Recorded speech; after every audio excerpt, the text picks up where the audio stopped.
أعوذ بالله من الشيطان الرجيم بسم الله الرحمن الرحيم مقعيق حالي هذا ياسين ماحي معلن وحان دقناه ودن كان سويدن وحان سوق على يكون سقال بقول في سقاشن كي لو سنة كدب أيان شرعي هلاي مكان شرعي هلاينا وحان خرؤسي وتي وحبرشديدي كدبنا وحان كسو شقي شقالة كنقضي dugsiga sare ee magaalada Katarina Holland ilaa iyo 10 sanadood ayaan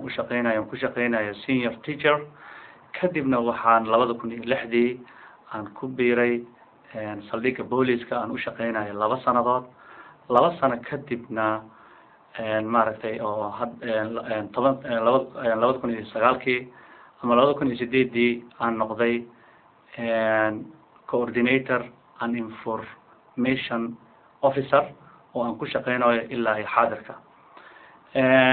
1998 أيام حنقول بيرح حزب السوشيال ديمقراطية إسلام مركزنا وحن سوق علي وأن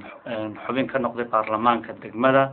1998 كما إرادة لابد يكون كودي لابد يكون لابدي وحن إسلام مركزنا أن كم نقضي برلمان كقبلك وحن لابد يكون لحدي إسكوس شرحي baarlamaanka qaranka aniga oo iskuulista aan ahayn prime ministerka wadankan u talin jiray Yoram Persson kadibna waan ku guuldareysanay xisbiga social democratic inuu wadankii sii hogaamiyo xisbiye kale ayaa wadankii hadda la wareegay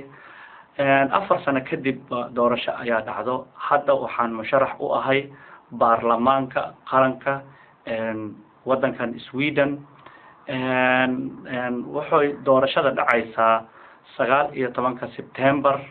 2010 rajadeyda aad iyo aad ay u wanaagsan tahay inaan xubin baarlamaan ee wadankan Sweden aan ka noqdo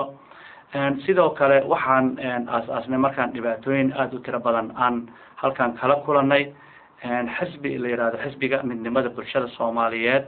Somali Social Unity Party SSUP oo xiriir qaas ah la leh xisbiga social democratic ah dhibaatooyinkaas oo Soomaalida haysato oo ah maaragtay sharcigii in ummadii lagu dhibo dhalashadii Sweden oo ay 8 sano qaadato markii loo barbar dhigo dadka kale ajaanibka ah sida qaxootiga kale ee meeshan soo degay 4 sano ay ku qaataan anagana 8 sano ku qaadanaa sharcigii oo dadkii maaragtay laga soo daahinayo sanad iyo 2 sano ay iska sugayaan arimahaas iyo sharci maxaa la yiraahdaa shaqo la'aanta maxaa la yiraahdaa cunsuriyinimada iyo arimahaas oo dhan ayaa maaragtay anaga dib nagu haayo sidaas aawadeed ayaan barnaamijyadan u sameynay mid ee arimaha SSB iyo xisbiga midnimada bulshada Soomaaliyeed waxaan rajaynaynaa Soomaaliya in laga baxo qabiil oo la aado ideology ama afkaaro lala yimaado arimahaas ayaan nagu dhaliyay ayadana sidoo kale oo mustaqbalka fog inaan Soomaaliya xisbiga aan geyno oo aan ka baxno barnaamijyada hadda aan ku jirno sida aad ka warqabtaan Soomaaliya waxay u baahan tahay multi party system xisbiyo badan loo tartamayo qof walbaba iyo codkiisa marka waxaan rajaynayaa ummadda Soomaaliyeedna horumar wanaag barwaaqo iyo in laga baxo barnaamijyada hadda aan ku jirno oo 4.5 ah waa arkaysaan 20 sano kaliya ayaan halkan joogaa waxaan u sharaxanahay dawladdan wadankan Sweden aad iyo aad ayaan idinkaga mahad celinayaa waana mahadsantihiin assalaamu calaykum waraxmatullaahi wabarakaatuh